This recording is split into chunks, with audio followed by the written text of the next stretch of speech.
हर हर महादेव, जय श्री राम सभी को। This is Palak Mishra. Welcome back to the channel guys.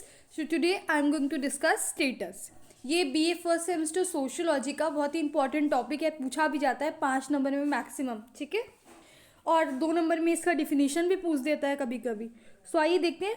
तो नॉर्मल लाइफ में जो हम स्टेटस को जानते हैं वही यहाँ पे भी है कि आखिर स्टेटस होता क्या है। सो नॉर्मली क्या जानते हैं, उसका इतना स्टेटस है यानी उसका इतना ओहदा है, यानी कि किसी की रैंक, किसी की पोजीशन जो कि कोई पर्सन होल्ड करता है। ओके, डेफिनेशन के बिना कोई भी कुछ भी कंप्लीट नहीं होता है। सो यहाँ पे 2 डेफिनेशन बहुत छोटी छोटी है, याद करने में इजी होगा।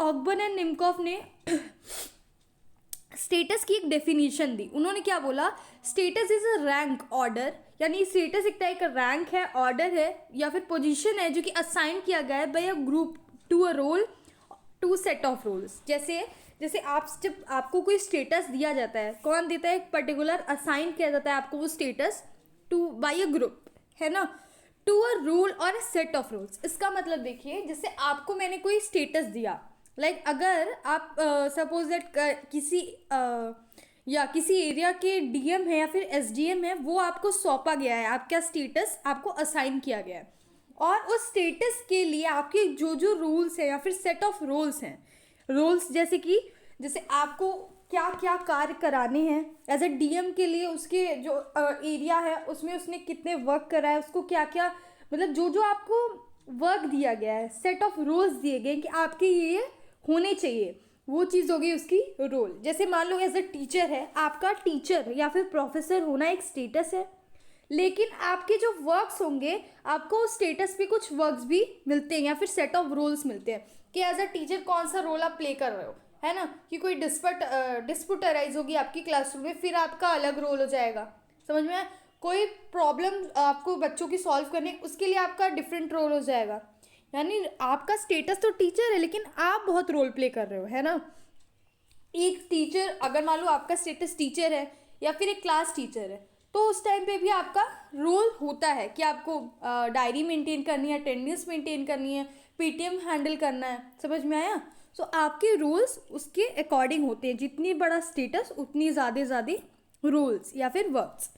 अब राल्फ लिंटन क्या बोलते हैं, status is a place in particular system.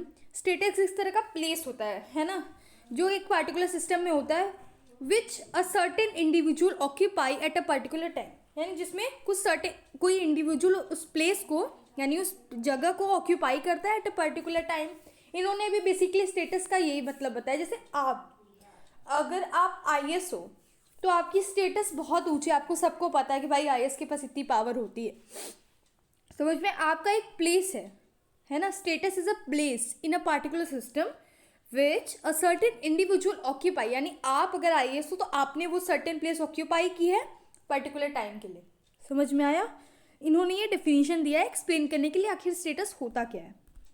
Okay, let's see the nature of the status. Status external symbol है to identify the status. Basically to understand to identify someone's status or someone rank or position, it is something like external symbol. Every status has its own rights, duties and obligation. आपको अगर कोई ओहदा दिया जाता है, कोई rank या position दी जाती है, उसके लिए आपके कुछ राइट्स होते हैं, है ना, कुछ ड्यूटीज़ होती हैं यानी कर्तव्य होते हैं, आपके कुछ अधिकार होते हैं, और आप उसके लिए ऑब्लिगेटरी हो जाते हैं या फिर ऑब्लिगेशंस होते हैं, आपको जवाबदेही भी बनती है। जैसे मान लो कि आपको कोई वर्क असाइन किया गया है, एग्जाम्पल ले लेते हो, एक फर्म है, ठीक है।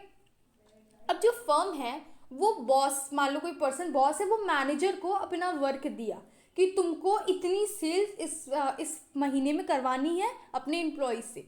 अब एम्प्लॉय को तो मैनेजर ने बता दिया, लेकिन अगर वो एम्प्लॉय नहीं कर पाया तो बॉस एम्प्लॉय से नहीं मिलता है, बॉस मैनेजर से बात करेगा, क्योंकि उसने उसको वो रोल असाइन किया था, क्योंकि उसकी वो स्टेटस है।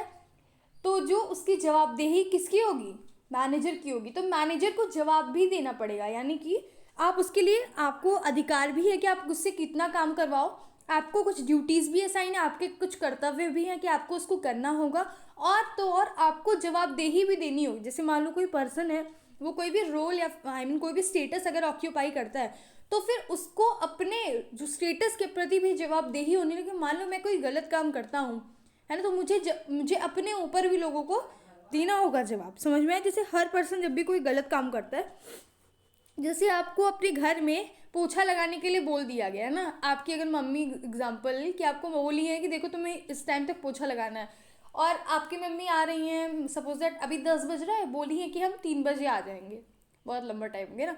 फिर आप क्या कर रहे हो, आपको तो वो मम्मी ने आपको रोल भी असाइन कर दिया, यानी ड्यूटीज़ भी असाइन कर दिया, आपको स्टेटस दे दिया कि आप बड़े भाई हो, आपको ये करना पड़ेगा।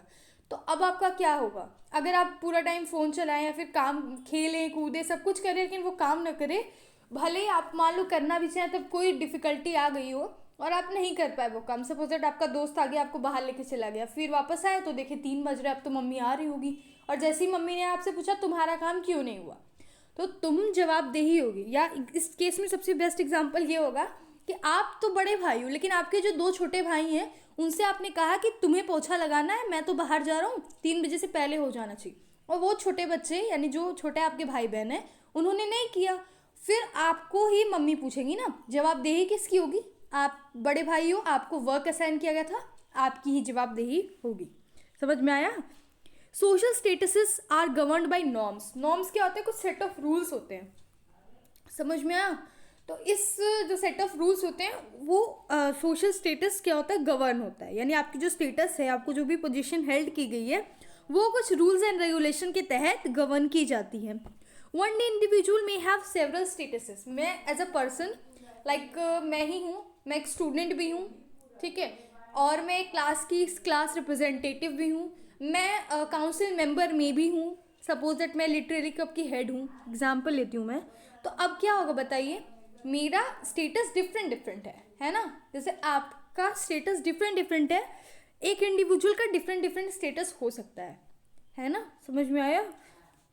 Status is excise and influence upon the carrier of an individual.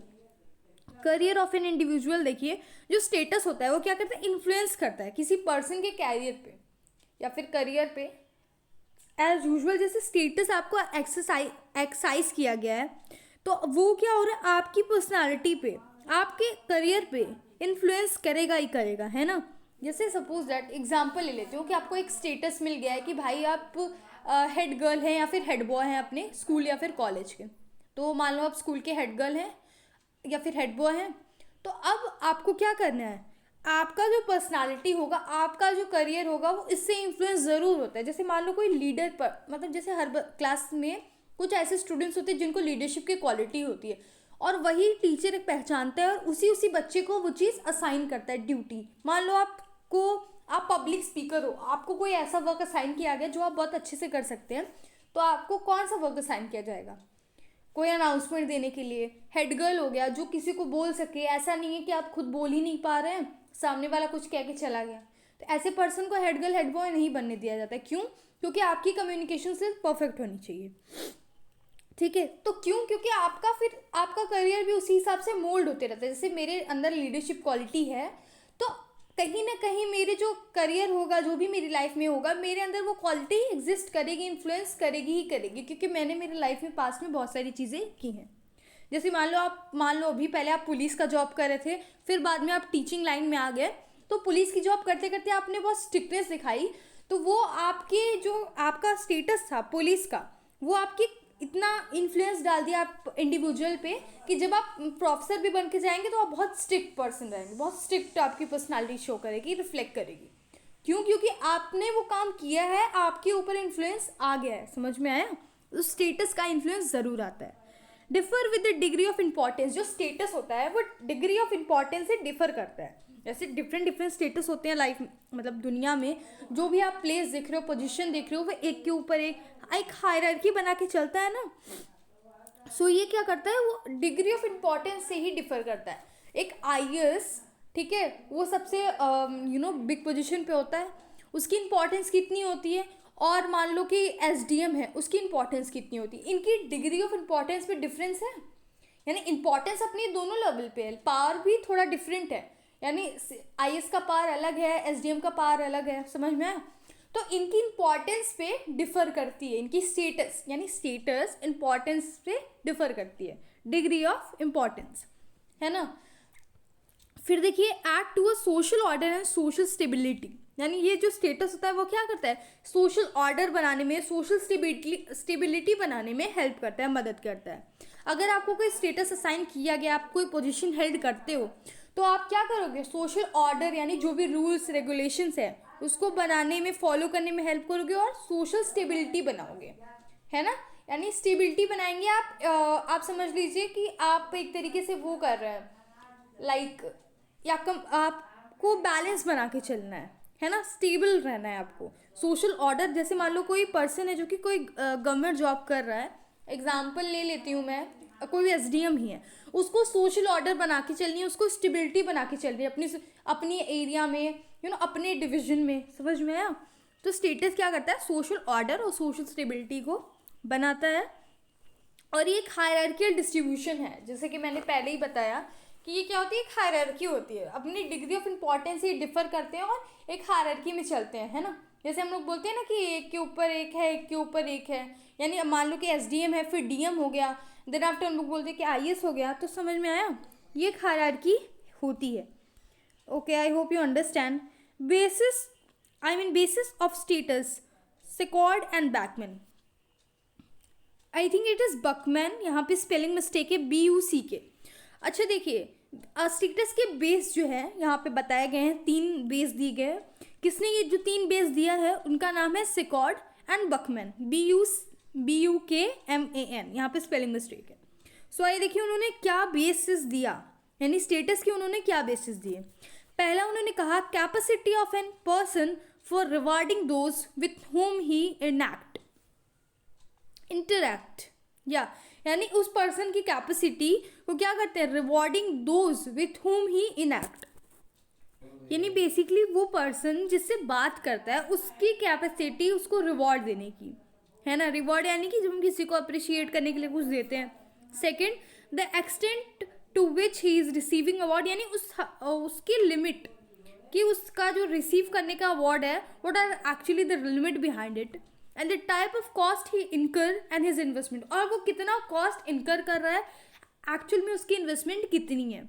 ये स्टेटस के कुछ बेसिस हो सकते हैं, है ना। यानी बेसिकली वो बोल क्या रहा है कि स्टेटस के बेसिस क्या होंगे, रिवॉर्ड हो सकते हैं, है ना। उसकी एक्चुअल लिमिट क्या हो सकती है कि वो किस हद तक वो रिवॉर्ड को अचीव करने के लिए, है ना, what are the extent he use to do this, है ना। और द टाइप ऑफ कॉस्ट, यानी वो कितना कॉस्ट इनकर कर रहा है, फिर वो अपने में इन्वेस्टमेंट कितनी कर रहा है। जैसे एज एन एस्पिरेंट्स आप लोग भी होते हो, तो आप कितना ज़्यादा इन्वेस्टमेंट करते हो अपनी स्टडीज़ में, आप खुद में इन्वेस्टमेंट करते हो, अपनी पर्सनालिटी डेवलपमेंट में, ओवरऑल डेवलपमेंट में, और आप फिर क्या होती है, आप लिमिटलेस हो जाते हो उस चीज़ को अचीव करने के लिए, फिर आपको वो रिवॉर्ड मिलता है और आपको वो स्टेटस मिल जाता है। बेसिकली कहीं ना कहीं सेकॉर्ड का यही कहना है, सेकॉर्ड एंड बकमैन का यही बोलना है। सो बेसिकली इन्होंने बहुत छोटी चीज़ों में ये चीज़ डिस्कस कर दी कि जो स्टेटस है उसके कुछ बेसिस होते हैं। उन्होंने 3 बेसिस बताए कि हम किसी चीज़ में कितना इन्वेस्टमेंट कर रहे हैं, उसको पाने के लिए what are the limits we are what are the limits we are crossing, और उस पर्सन की कैपेसिटी फॉर रिवॉर्ड जिससे वो बातचीत करता है, तो what are the capacity of a person to take that, ठीक। फिर इन्होंने फिर से ये सारी चीज़ें दिखा, मतलब बेसिकली इन्होंने 3 चीज़ें, और यहाँ पे मैंने लिखा है ना brief discussion on these basis. इनकी बेसिस को शॉर्ट में अगर बोला जाए तो reward value of high status, reward received and cost इनकर एंड इन्वेस्टमेंट बिहाइंड इट। अब इसको एक्सप्लेन करते हैं। यहाँ पे थोड़ा सा कंफ्यूजिंग लगा होगा बिकॉज सेकॉर्ड एंड बकमैन का ये सारे वर्ड्स हैं, यानी इसमें मैंने कुछ भी ऐसा हेरा फेरी नहीं की है ना, यहाँ पे जितना जो उन्होंने बोला है उतनी ही चीज़ें लिखी गई हैं। सो इनके बेसिस को हम थोड़ा सा डिस्कस करें, आखिर इन्होंने ऐसा 3 बेसिस दिया है क्यों।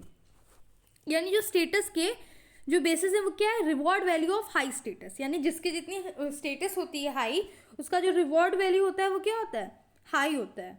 Reward received and cost incur, then after क्या, रिवॉर्ड जो से रिसीव हुआ है और उसकी कितनी लागत है, और फिर क्या, what are the investment behind it. ये सब क्या चीज़ें होती हैं, ये सारे स्टेटस को ये सारे स्टेटस के बेसिस हो सकते हैं, जो कि सेकॉर्ड एंड बकमैन। देखिए ये आपके मन के मुताबिक है कि आप इसे लिखें कि नहीं लिखें, क्योंकि आपको जब एक्सप्लेन करना रहेगा, अगर 5 नंबर के क्वेश्चन में आता है तो सिर्फ मैंने 2 डेफिनेशन बताई, बाकी आप स्टेटस के बारे में कितना जानते हो वो एक्सप्लेनेशन करके लिखिए, ठीक है। फिर नेचर कैरेक्टरिस्टिक्स लिख लीजिए, है ना। और आप ये भी पॉइंट्स में डाल के लिखिए कि स्टेटस क्या करता है, रोल्स, ड्यूटीज, राइट्स, ऑब्लिगेशन सबको लेकर आता है। यानी डिफरेंस क्या होता है, यानी बेसिकली आपको नेचर को अच्छे से डीप में डिस्क्राइब करना होगा और आपको मार्क्स मिल जाते हैं, बिकॉज आपको पॉइंट्स चेक होती है और आपका थोड़ा सा कंटेंट देखा जाता है। स्टार्टिंग में आपकी डेफिनेशंस डेफिनेटली चेक होंगी, 2 से ज़्यादा डेफिनेशन लिखोगे तो और भी ज़्यादा अच्छा है, पर इतना मैक्सिमम हर टॉपिक में जल्दी कोई याद नहीं कर पाता। सो ठीक है, that's all for this. Status हो गया complete, and definitely I make more videos of sociology such as role की वीडियो, और फैमिली डेफिनेटली आने वाला है, यानी फैमिली की video is you know upcoming video है फैमिली, बिकॉज वो बहुत इंपॉर्टेंट है और बेसिकली वो बहुत बड़ा भी है। ओके, सो आई होप कि आप लोग रेडी होंगे फैमिली पढ़ने के लिए।